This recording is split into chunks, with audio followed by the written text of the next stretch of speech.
The most dangerous moment in this story didn't happen in a dark alley. It happened in the safety of a living room while a mother took a nap. It was the night of May 12th, 2001. In the small town of Grange, North Carolina, a mother named Cassandra Best drifted off to sleep. She was waiting for her boyfriend to arrive. She had a plan. Tonight was the night she was going to end the relationship. She was going to break up with him, clean up her life, and focus on her 16-year-old daughter. She closed her eyes for just 2 hours. But when she woke up at midnight, the house was too quiet. The boyfriend wasn't there. Her daughter, Timeka, wasn't in her bed. But Timeka's shoes were still by the door. Her purse was still on the counter. Her money was still in her wallet. In those 2 hours of silence, something evil had walked into that house. It didn't break a window. It didn't kick down a door. It was invited in.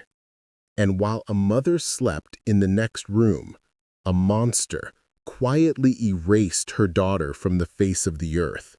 This is the disappearance of Timeka Pridgen. Timeka Pridgen was the kind of teenager you didn't have to worry about. At 16, she was vibrant, artistic, and inseparable from her family. She had a mouthful of braces, double-pierced ears, and she loved to draw. Saturday, May 12, 2001 started as a typical weekend. Timeka was at home at 201 South Street in Grange. She was wearing a mint green shirt and a matching skirt with a flower print. Her mother, Cassandra Best, was home with her, but Cassandra's mind was elsewhere.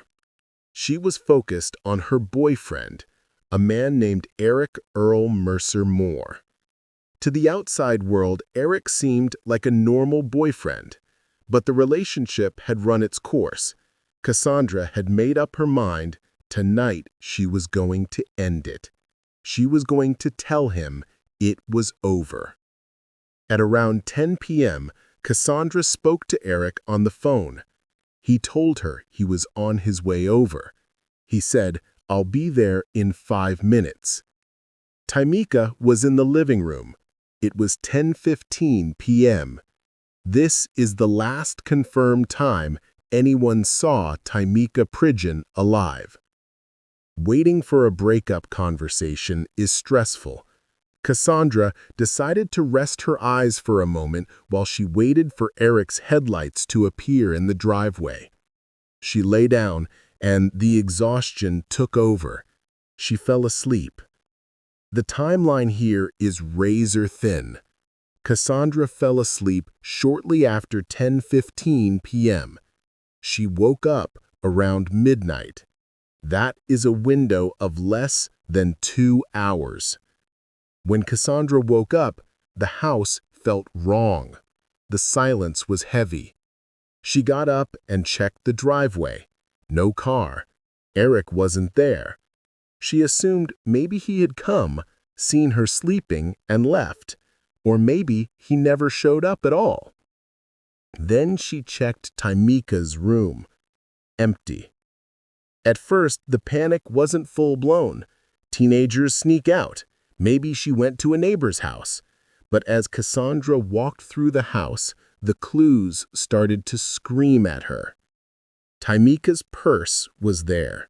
Her money was there. And most chilling of all, her shoes were there. Timeka Pridgen had left the house barefoot.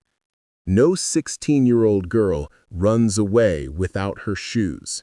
No girl leaves for a secret rendezvous without her purse. She hadn't walked out. She had been taken out. Cassandra immediately called Eric. Where was he? Had he seen Timeka? Eric told her a story that didn't match the reality of the night.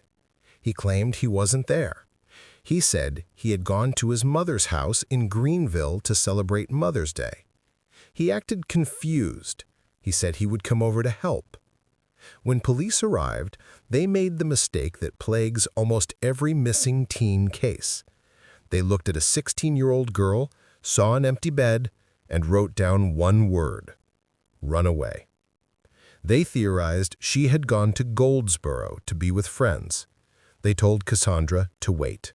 She'll come back when she's hungry. But Cassandra knew. You don't run away barefoot. You don't run away leaving your gold dolphin necklace on the nightstand. While the police were waiting for Timeka to return, the trail was getting cold. The runaway label gave the perpetrator a head start. It gave him time to clean up. It gave him time to construct an alibi. It wasn't until days later that the investigation shifted. The grandmother, who lived nearby, dropped a bombshell. She told police that on the night of the disappearance, she heard a car. She heard a vehicle pull up to the house around the time Timeka was asleep. She heard the distinct sound of Eric's car. This directly contradicted Eric's story. He said he was never there. But the witnesses, and soon the technology, would say otherwise. Investigators finally pulled the phone records. Eric's cell phone hadn't been in Greenville like he said. On the night Timeka vanished, his phone pinged off a tower right near the Pridgen home. He was there. He was right outside the door while Cassandra was sleeping. This is the moment the story turns from a mystery into a horror movie. Cassandra Best thought she was dating a regular guy. She didn't know his history. It was only after Timeka vanished that the truth about Earl Moore came out. He wasn't just a boyfriend. He was a predator. Eric Moore had a secret past. He had prior convictions for kidnapping, for assault, for theft, and chillingly, for a sex crime. He had spent years in prison before he ever met Cassandra. He had hidden this from her perfectly. Suddenly, the timeline made terrifying sense. Investigators found witnesses who saw Eric that night. 2 women from Charlotte met him at a Holiday Inn in Goldsboro in the early morning hours of May 13th, just hours after Timeka disappeared. They described a man who was unraveling. They said Eric was highly agitated. He was sweating. He kept looking out the window, paranoid. But the physical detail they remembered is the stuff of nightmares. One of the women noticed that Eric's knees were dirty. They were covered in ash or dirt, as if he had been kneeling on the ground outside. Why would a man who supposedly spent the night visiting his mother have dirty knees at 2 a.m.? And then he said something that chills the blood. He told the women, "If my daughter walks by, she could wait by the car." Eric didn't have a daughter with him. He often referred to Timeka as his daughter even though they weren't related. Was he setting up a fake alibi in real time? Was he pretending she was still alive, waiting in the parking lot to cover his tracks? The next day, Cassandra saw Eric again. He came back to the house, but something was different. His car. The car that witnesses heard that night, the car that pinged near the house. It was spotless. Cassandra noted that the vehicle had been thoroughly cleaned as if it had been detailed. It was the exact same forensic countermeasure we saw in the Sharon Davis case. A wiped car, a frantic timeline, a suspect trying to scrub away the DNA of a crime. Investigators believe Eric arrived at the house around 10:15 p.m. Cassandra was asleep. Timeka, trusting her stepfather figure, likely opened the door or was lured out to the car. She trusted the monster because her mother had let him in. The circumstantial evidence against Eric Moore was overwhelming. The motive? A breakup he didn't want to accept? A sexual predation he could no longer control? The opportunity? The 2-hour nap. The evidence? The cell tower pings, the dirty knees, the detailed car, the lie about his location. But in 2001, without a body, prosecutors were hesitant to charge murder.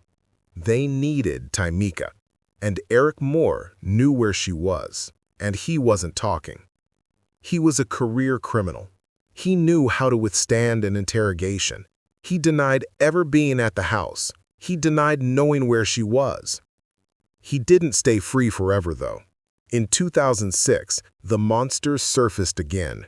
Moore was convicted of sexually assaulting a minor, another victim, and was sent to prison for 12 years. But he never faced a jury for Timeka. The clock ran out on justice. In October 2023, Earl Mercer Moore died of natural causes. He took the location of Timeka Pridgen's body to his grave. He died a free man regarding this case, but he died knowing exactly what happened in those 2 hours while a mother slept. Timeka Pridgen would be in her 40s today. She should be an artist. She should be a woman with a life of her own.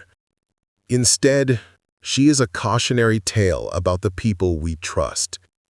The guilt Cassandra best feels is unimaginable. She planned to leave him to protect her daughter, but the predator was faster than her plan. Theories on this case are terrifyingly simple. Theory 1. He lured her out. He told her, "Come look at something in the car," or "I'll need your help." She went barefoot because she thought she'd be right back. Theory 2. He forced her. He entered with a key, or she let him in, and he took her at gunpoint. Remember, he gave a handgun to his brother the next day. Earl Moore is dead, but the truth might not be. He had brothers. He had friends. He met people at that motel. Did he tell anyone? Did anyone help him clean that car? If you have any information, please contact the Lenoir County Sheriff's Office. This wasn't just a disappearance. This was a theft of a life stolen in the silence of a quiet house. What do you think happened to Timeka? Do you think the witnesses at the motel hold the key to finding her remains? Let me know in the comments below. And if you believe that victims like Timeka deserve to be remembered, please like this video and subscribe. It helps us keep their names alive.